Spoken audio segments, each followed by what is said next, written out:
Hello friend, मेरा नाम है अखिलेश और आपका स्वागत है हमारे यूट्यूब चैनल एग्जाम गुरु अखिलेश में। ठीक है। संविधान की 11वीं अनुसूची में निम्नलिखित में से क्या शामिल है? तो यहां पर सही आंसर हो जाएगा आपका पंचायतों का कार्यक्रम। ऑप्शन नंबर बी बिल्कुल सही आंसर हो जाएगा। क्वेश्चन नंबर 2 देख लेते हैं। भारत का सबसे ऊंचा टीवी टावर कहां पर स्थापित किया गया है? तो यहां पर सही आंसर क्या हो जाएगा आपका? फजिल्का। ऑप्शन नंबर बी बिल्कुल सही आंसर हो जाएगा। क्वेश्चन नंबर 3 देख लेते हैं। क्वेश्चन नंबर 3 में आपसे पूछा गया है भारत रत्न से विभूषित प्रथम विभूति कौन थी?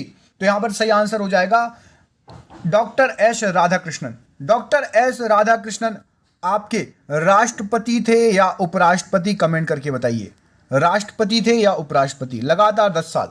क्वेश्चन नंबर 4 देखिए। 4 में आपसे पूछा गया है दिल्ली में केंद्रीय सचिवालय के उत्तरी और दक्षिणी खंडों का वास्तुविद कौन था? तो यहां पर सही आंसर क्या हो जाएगा? Edward Lutyens. Option number A यहां पर बिल्कुल सही आंसर हो जाएगा। क्वेश्चन नंबर 5 देखिए। 5 में आपसे क्या पूछा गया है? 5 में आपसे पूछा गया है हिडगल परियोजना के बारे में। हिडगल परियोजना किस नदी पर स्थित है? तो यहां पर सही आंसर हो जाएगा आपका घाट प्रभा नदी पर स्थित है हिडगल परियोजना। ऑप्शन नंबर ए बिल्कुल राइट आंसर हो जाएगा। जरूर लास्ट में कमेंट करके बताइएगा कि 50 में से आपके 40 सही हुए हैं या नहीं। यदि 40 सही नहीं हुए, थोड़ी बहुत पढ़ाई करने की और अच्छे से जरूरत है। अशोक का मानसेहरा तथा शाहबाजगढ़ी अभिलेख किस लिपि में लिखा हुआ है? तो यहां पर सही आंसर हो जाएगा आपका खरोष्टी लिपि में लिखा हुआ है। ठीक है, कई बुकों में आपको ब्राह्मी लिपि मिलेगा, लेकिन रेलवे के एग्जाम में यहां पर खरोष्टी लिपि बिल्कुल सही क्या है? Option number C. Question number अगला देख लेते हैं। ये आपकी स्क्रीन पर आपसे पूछा गया है भारतीय संविधान के निम्नलिखित अनुच्छेदों में से कौन सा अनुच्छेद राज्य सरकारों को ग्राम पंचायतों को संगठित करने का निर्देश देता है? तो यहां पर सही आंसर हो जाएगा आपका अनुच्छेद नंबर 40। ऑप्शन नंबर ए बिल्कुल सही आंसर हो जाएगा। प्रश्न नंबर अगला देखते हैं। Question number 8। इसमें आपसे पूछा गया है भारत रत्न अन्य राष्ट्रीय सम्मान का आरंभ और अन्य राष्ट्रीय सम्मान का आरंभ कब हुआ? तो ये शुरू हो गए थे 1954 से। ऑप्शन नंबर सी यहां पर सही आंसर हो जाएगा। अगला क्वेश्चन देख लेते हैं। ये आपकी स्क्रीन पर आपसे पूछा गया है दूरदर्शन की वाणिज्यिक सेवा कॉमर्शियल सर्विस कब प्रारंभ की गई? तो यहां पर सही आंसर हो जाएगा जनवरी 1976। ऑप्शन नंबर बी बिल्कुल सही आंसर हो जाएगा। क्वेश्चन नंबर 10 देख लेते हैं। आपसे पूछा गया भारत का राष्ट्रीय पंचांग किस संवत पर आधारित है? तो यहां पर सही आंसर है, सभी को पता है, शक संवत पर आधारित है। अच्छा, आपको कमेंट करके बताना है 2021 में कौन सा शक संवत चल रहा है। ठीक है, 2021 में शक संवत कौन सा चल रहा है? कमेंट करके बताइए, देखते हैं कितने लोगों को पता है। अगला क्वेश्चन आपसे पूछा गया है। इसमें आपसे पूछा गया है कि काकरा पार परियोजना किस नदी से संबंधित है? तो यहां पर सही आंसर हो जाएगा आपका ऑप्शन नंबर ए ताप्ती नदी से संबंधित है। ऑप्शन नंबर ए यहां पर सही आंसर हो जाएगा। अगला क्वेश्चन देखिए। ये आपकी स्क्रीन पर आपसे पूछा गया है किस वर्ष दूरदर्शन को आकाशवाणी से पृथक कर दूरदर्शन नामक स्वतंत्र संगठन की स्थापना की गई? तो यहां पर सही आंसर हो जाएगा 1976। ऑप्शन नंबर बी बिल्कुल राइट आंसर हो जाएगा। अगला क्वेश्चन देख लेते हैं। Question number 13। नोबेल पुरस्कार प्रतिवर्ष कहां बांटे जाते हैं? तो सही आंसर हो जाएगा आपके स्टॉकहोम। ऑप्शन नंबर बी यहां पर सही आंसर हो जाएगा। नोबेल पुरस्कार किसके नाम पर दिए जाते हैं? कमेंट करके बताइए, नोबेल पुरस्कार किसके नाम पर दिए जाते हैं? क्वेश्चन नंबर 14 देखिए। ये आपकी स्क्रीन पर संविधान के किस भाग में ग्राम पंचायतों की स्थापना की बात कही गई है? तो यहां पर सही आंसर हो जाएगा आपका भाग 4। ऑप्शन नंबर बी बिल्कुल सही आंसर हो जाएगा। अगला क्वेश्चन देख लेते हैं। अगला क्वेश्चन ये आपकी स्क्रीन पर आपसे पूछा गया है हमारा राष्ट्रीय गीत वंदे मातरम कहां से संकलित है? तो यहां पर सही आंसर आपका क्या हो जाएगा? आनंद मठ बिल्कुल सही आंसर हो जाएगा। ऑप्शन नंबर डी आनंद मठ से संकलित है। क्वेश्चन नंबर नेक्स्ट देख लेते हैं। 16।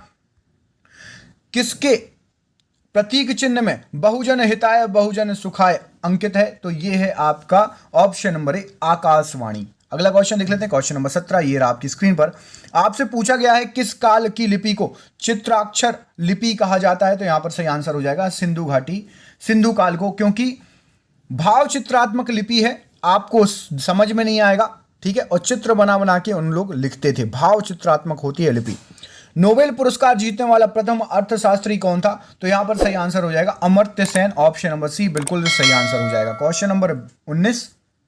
आपसे पूछा गया है नाथपा झाकरी परियोजना किस राज्य में स्थित है? तो नाथपा झाकरी परियोजना ऑप्शन नंबर यहां पर हिमाचल प्रदेश, बी बिल्कुल सही आंसर हो जाएगा। अगला क्वेश्चन देख लेते हैं। Question number 20। ये रहा आपकी स्क्रीन पर।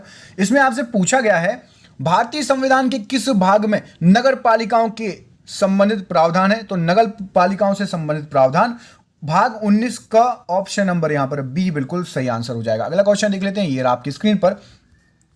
इसमें आपसे पूछा गया है कि प्रथम भारतीय नोबेल पुरस्कार विजेता कौन था, तो Rabindranath Tagore ji. Option number B यहां पर बिल्कुल सही आंसर हो जाएगा। अगला क्वेश्चन देख लेते हैं। अगला क्वेश्चन ये रहा आपकी स्क्रीन पर। कोयना हाइड्रो हाइड्रोइलेक्ट्रिक परियोजना किस राज्य में है, तो ये परियोजना कहां पर है? सही आंसर हो जाएगा आपका ऑप्शन नंबर डी, महाराष्ट्र में है ये परियोजना। अगला क्वेश्चन देख लेते हैं। ये रहा आपकी स्क्रीन पर। आपसे पूछा गया है कि रविन्द्रनाथ टैगोर जी को किस वर्ष नोबेल पुरस्कार से सम्मानित किया गया? सही आंसर हो जाएगा 1913। ऑप्शन नंबर ए यहां पर बिल्कुल सही आंसर हो जाएगा। क्वेश्चन नंबर 24 देख लीजिए। 24 में आपसे क्या पूछा है? तो 24 में पूछा है भैया ब्राह्मी लिपि लिखी जाती है, तो ब्राह्मी लिपि आपकी बाएं से दाईं ओर लिखी जाती है। ऑप्शन नंबर ए बिल्कुल सही आंसर हो जाएगा। ब्राह्मी लिपि बाएं से दाएं लिखी जाती है। क्वेश्चन नंबर नेक्स्ट देख लेते हैं। क्वेश्चन नंबर 25 में आपसे क्या पूछा गया है? भारतीय संविधान के किस भाग में पंचायती राज से संबंधित प्रावधान है? तो अब इसका सही आंसर है भाग 9। इसके पहले एक और क्वेश्चन था, उसमें ऑप्शंस अलग थे, आपको याद होगा। अगला क्वेश्चन देखिए, ये रहा आपकी स्क्रीन पर। नेक्स्ट क्वेश्चन, इसमें आपसे पूछा गया है ऑल इंडिया रेडियो का नाम बदलकर आकाशवाणी किस वर्ष किया गया था? तो यहां पर सही आंसर क्या हो जाएगा? 1957 ईस्वी। ऑप्शन नंबर ए बिल्कुल सही आंसर हो जाएगा। ऑल इंडिया रेडियो का नाम बदलकर आकाशवाणी रखा गया। आकाशवाणी होती है भविष्यवाणी, आकाशवाणी आसमान से जो वाणी सुनाई दे उसको आकाशवाणी कहते हैं। नोबेल पुरस्कार विजेता प्रथम भारतीय। अभी आपको ये क्वेश्चन रिपीट हुआ है, इसका आंसर क्या हो जाएगा सही? तो यहां पर सही आंसर क्या हो जाएगा? रविन्द्रनाथ टैगोर, है ना। अब भी पढ़ा था हमने थोड़ी देर पहले। अगला क्वेश्चन देख लेते हैं। क्वेश्चन नंबर 28 में आपसे पूछा गया है भारतीय संविधान की सभा किसके अनुसार गठित की गई? तो यहां पर सही आंसर हो जाएगा आपका cabinet mission. Option number B बिल्कुल सही आंसर हो जाएगा, कैबिनेट मिशन। क्वेश्चन नंबर 29 देखो। 29 में आपसे पूछा गया है बगलिहार जल विद्युत परियोजना की स्थापना किस नदी पर की जा रही है? तो यहां पर सही आंसर हो जाएगा आपका चिनाव नदी। जरूर बताना कितने क्वेश्चन सही गए, ठीक है। 20 क्वेश्चन और बचे हैं। हिम्मत बांध के बैठो, सपने बड़े हैं तो मेहनत भी बड़ी। भारतीय संविधान के अधिकांश उपबंधों का संशोधन किया जा सकता है। यहां पर सही आंसर है आपका अकेली संसद द्वारा। ऑप्शन नंबर बी बिल्कुल सही आंसर हो जाएगा, संसद सर्वोपरि। अगला क्वेश्चन देखो। खरोष्टी लिपि लिखी जाती है, यहां पर सही आंसर हो जाएगा दाईं से बाईं ओर। ऑप्शन नंबर बी बिल्कुल सही आंसर हो जाएगा, दाईं से बाईं ओर। क्वेश्चन नंबर अगला देख लेते हैं। क्वेश्चन नंबर अगला ये रहा आपकी स्क्रीन पर। इसमें पूछा है अर्थशास्त्र के क्षेत्र में नोबेल पुरस्कार किस वर्ष से प्रदान किए जा रहे हैं? तो यहां पर सही आंसर क्या हो जाएगा इस क्वेश्चन का?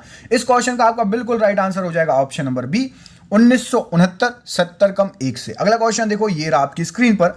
आपसे पूछा गया है स्वतंत्रता प्राप्ति के समय भारत में ऑल इंडिया रेडियो के कितने केंद्र थे? तो यहां पर सही आंसर क्या हो जाएगा क्वेश्चन नंबर 33 का? तो 6 केंद्र थे। ऑप्शन नंबर सी बिल्कुल सही आंसर हो जाएगा। क्वेश्चन नंबर 34 में आपसे क्या पूछा गया है?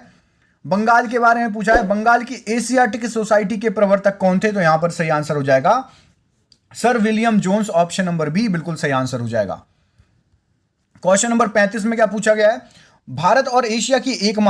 भारत तथा एशिया की एकमात्र अधोभौमिक संचय जल विद्युत परियोजना निम्नलिखित में से किस राज्य में से संबंधित है? तो यहां पर सही आंसर हो जाएगा आपका ऑप्शन नंबर सी हिमाचल प्रदेश। बिल्कुल सही आंसर हो जाएगा। अगला क्वेश्चन देखिए। अगले क्वेश्चन में पूछा गया है किस संविधान संशोधन अधिनियम के अंतर्गत व्यवस्था दी गई कि भारत के राष्ट्रपति मंत्री परिषद की सलाह को मानने के लिए बाध्य हैं? तो यहां पर सही आंसर है आपका ऑप्शन नंबर डी 42वें संविधान संशोधन पर। अगला क्वेश्चन देखिए। क्वेश्चन नंबर ये रहा आपके सामने। सतीश सीवी रमन को नोबेल पुरस्कार कब मिला था? सही आंसर हो जाएगा 1930। ऑप्शन नंबर बी यहां पर बिल्कुल सही आंसर हो जाएगा। अगला क्वेश्चन देख लेते हैं। ये रहा आपकी स्क्रीन पर। आपसे पूछा गया है किस वर्ष भारतीय प्रसारण सेवा का नाम बदलकर ऑल इंडिया रेडियो AIR कर दिया गया? ये क्वेश्चन आपको दूसरे तरीके से भी पूछा गया था, इसमें ऑप्शन भी चेंज है। 1936। ऑप्शन नंबर सी बिल्कुल सही आंसर हो जाएगा। अगला क्वेश्चन देखो, ये रहा आपकी स्क्रीन पर। आपसे पूछा गया है लाइफ डिवाइन बुक जो पुस्तक है उसके लेखक कौन है? तो यहां पर सही आंसर क्या हो जाएगा? अरविंद घोष। बिल्कुल सही आंसर हो जाएगा। Option number D Aurobindo Ghosh सही आंसर हो जाएगा। क्वेश्चन नंबर 40 पर आ जाते हैं। 10 क्वेश्चन और बचे इसके बाद। ढिंगरोग जल विद्युत परियोजना देश के किस राज्य में निर्माणाधीन है?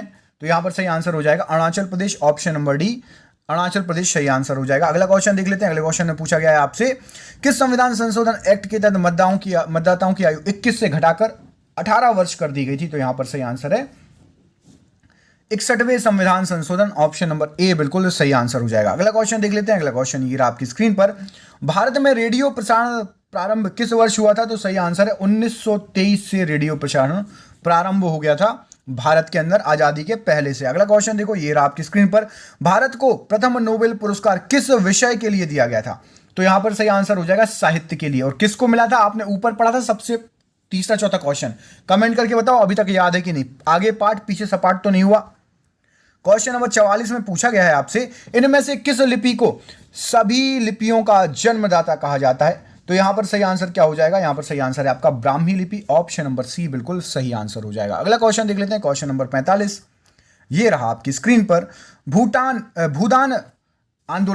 जन आंदोलन आपने सुना होगा, किसने प्रारंभ किया था? आपको यह बताना है। तो यहां पर सही आंसर हो जाएगा विनोबा भावे जी। जो भी महात्मा गांधी सोच रहे हैं, नहीं भैया, विनोबा भावे जी यहां पर सही आंसर है। क्वेश्चन नंबर 46, लोकतक शक्ति परियोजना निम्नलिखित में से किस राज्य में स्थित है? यहां पर सही answer option number D, Manipur बिल्कुल सही आंसर हो जाएगा। अगला क्वेश्चन देखो, क्वेश्चन नंबर 47 में पूछा गया है, संविधान संशोधन करने के विधेयक को वीटो करने की राष्ट्रपति की शक्ति सहमति देनी होगी शब्द के स्थानापन्न करने के लिए किस संशोधन द्वारा छीन ली गई थी? ये देखिए क्वेश्चन नाम बड़े और दर्शन छोटे। ऑप्शन नंबर यहां पर ऑप्शन नंबर ए सही आंसर हो जाएगा। 24वां संविधान संशोधन हुआ था, उसमें वीटो करने की शक्ति थी किसको?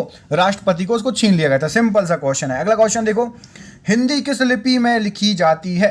तो हिंदी लिखी जाती है आपकी देवनागरी लिपि, ऑप्शन नंबर बी बिल्कुल सही आंसर हो जाएगा।